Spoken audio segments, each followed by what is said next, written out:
Hi, David Odell here with Odell Complete Concrete. We will be announcing the winner of the Milwaukee Redstick in this video somewhere, so stay tuned so you'll be notified of who the winner is. Anyway, this is our first day on the job site. We're going to be filling up this side yard with concrete. We will leave a little planter space along the property line fence. There's also some sprinkler valves in there along that back fence, so we're going to leave a planter bed there as well.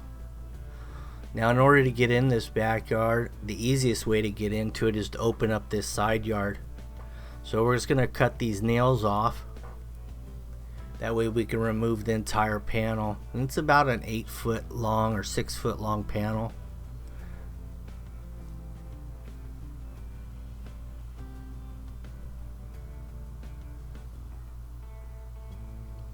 That's my new employee that I just hired.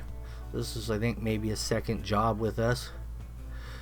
He happened to have his own tool he brought along, and it happened to be a Milwaukee. So this is the easy way to get into a backyard when you run into this situation, is open up a panel, and then you can screw it back in when you're done. Now all the sprinkler lines run through this side yard and around. So we're trying to be careful not to hit any, but we will have to pressure test everything before we put concrete in here.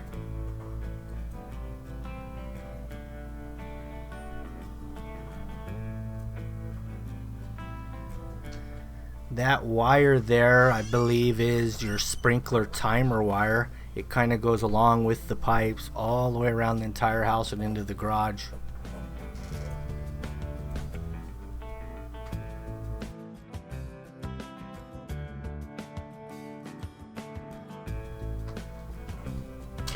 So we're leaving a 2-foot wide planter here. This concrete color is going to be, it's called the Dusty Rose from Davis, and it's an integral. We've got the first layer of dirt out, and now we have enough space to actually get a chalk line on the wall, so we can fine tune it right to that chalk line.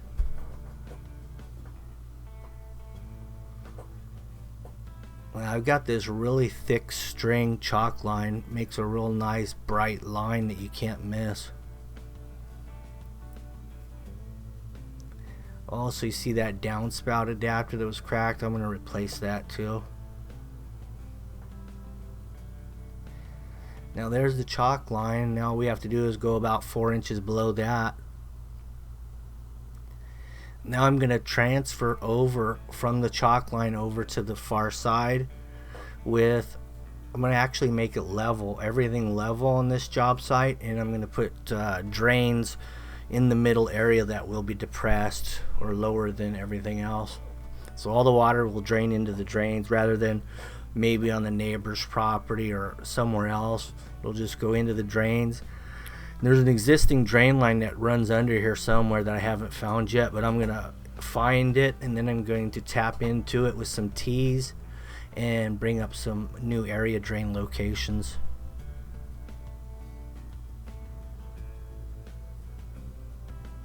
Okay, we found one drain. It had been covered up with the dirt, and it had a green grate over it. I was hoping to find another one, but I never did down here at this end, but I did find the main pipe, and it's a 3-inch.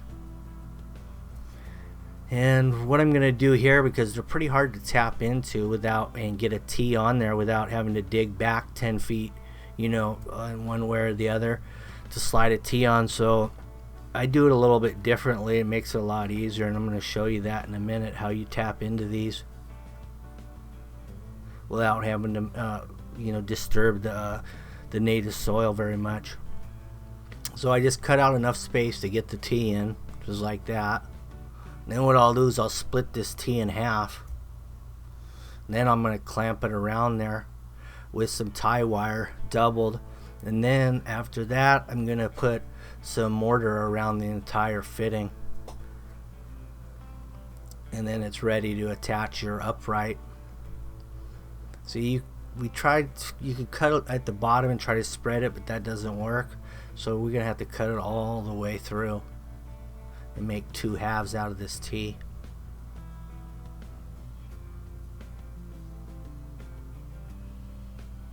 So there it is. You got the tie wire and the glue around there. Now you get enough space all the way around to put some mortar all the way around this, and now you've got a nice sealed fitting.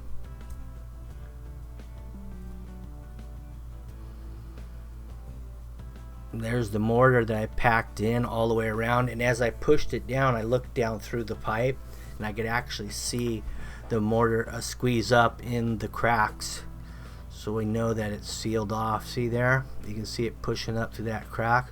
Well, water can't go through there now. The only way it's going to go is the easiest way of less resistance, which is downhill.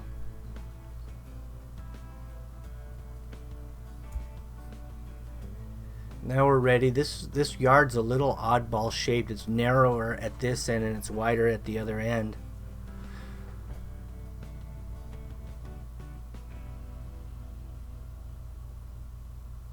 Now that we have our string line set level with our chalk line in the house, all we have to do is pull a line across and measure down approximately an inch, inch and a quarter, depending on how much slope you want from both sides. Now that mixer you see there is actually, there's a retaining wall that I'm building in the back of this house. It's just a little short 8-footer. I believe it was 3 block high, but we'll see that too.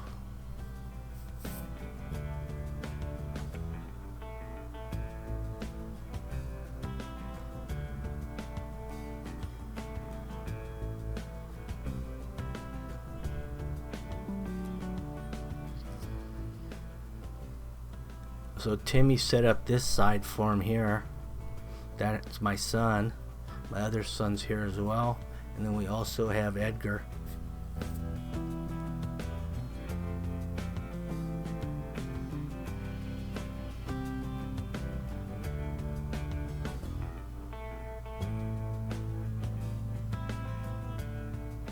So in between each one of these drains, I'll actually create a high point. And the high point is simply an area that's not depressed where the drain is. In other words, it's just going to stay straight grade across from the chalk line to the outside form. Actually, I think even on the high point, I did go down just a little bit, about a 1/4 inch, so we get positive drainage from all points.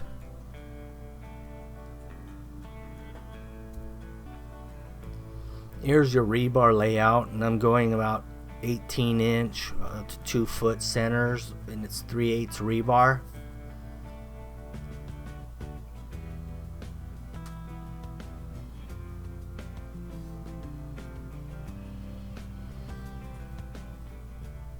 A little clue to the winner that's going to be announced for that Milwaukee tool. Their username on YouTube starts with an A, but I will announce the entirety throughout this video somewhere. Here's the concrete going in. We had a new pumper today, and I think he had his pumper cranked all the way in high speed, and it just blew the water and kind of made a big mess, but we were able to control it to some degree.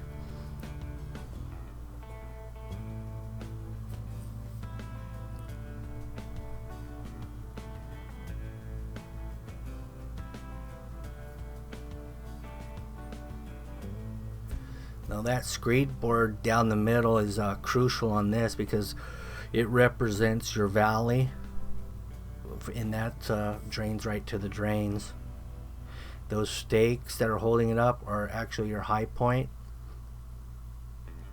or level point between the chalk line and outside wood form.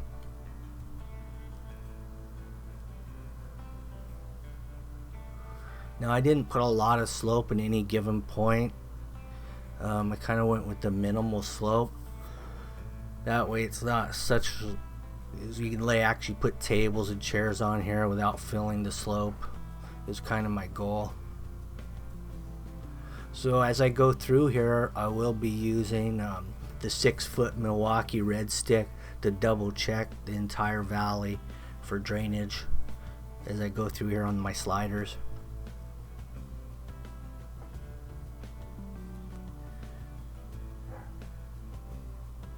This is a Dusty Rose from Davis. It's going to get a lot lighter as it cures out. The idea was to match the existing patio, which had a color in it, but we weren't sure what it was. So we just threw a color chart down and came up with this one.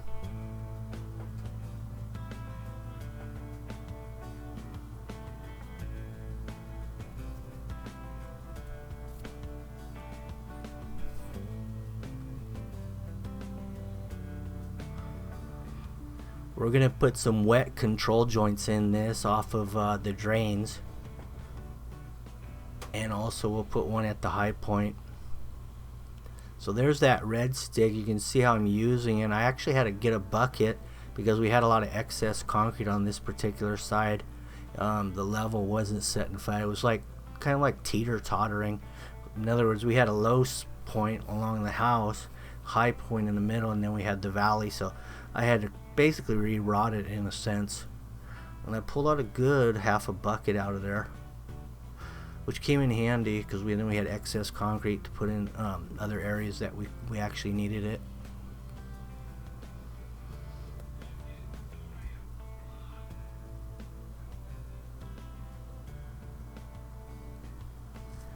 And I just went over there, it's got the joints in, left it open with the hand float. There's the retaining wall I was talking about that I did while we were digging out the front. And then we put a little texture on there, and it just needs to be painted now. And that's a done deal. It's regular block, precision gray with a nice little skim coat of mortar over it, type S. Back to the patio area. We may have to do one more pass on this, but this is getting close to your finished product. This first panel is approximately 10 feet by 12 feet, and then they get smaller as you go back since the patio is getting narrower. The nice thing about having these joints on the drain, actually on the drain, is you can actually drill a hole at an angle into the pipe right on the joint, so you won't have water standing in that joint at all. It goes under, you drill underneath the actual grate and on a deep angle, which works nice so you don't have standing water in there.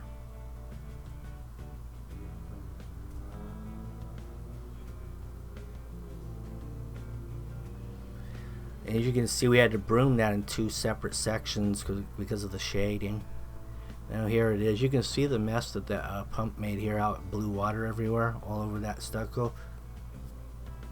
Luckily it wasn't painted or anything, and I didn't have plastic, but you know, if this was something, a finished, you know, thing that we had already painted, I probably would have had plastic on that area.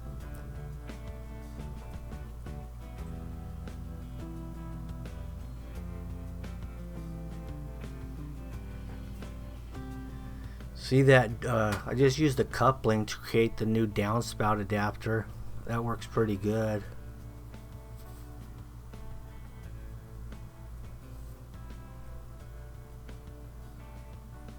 This is the same day of pour. We've removed the forms, and this is your final look at it.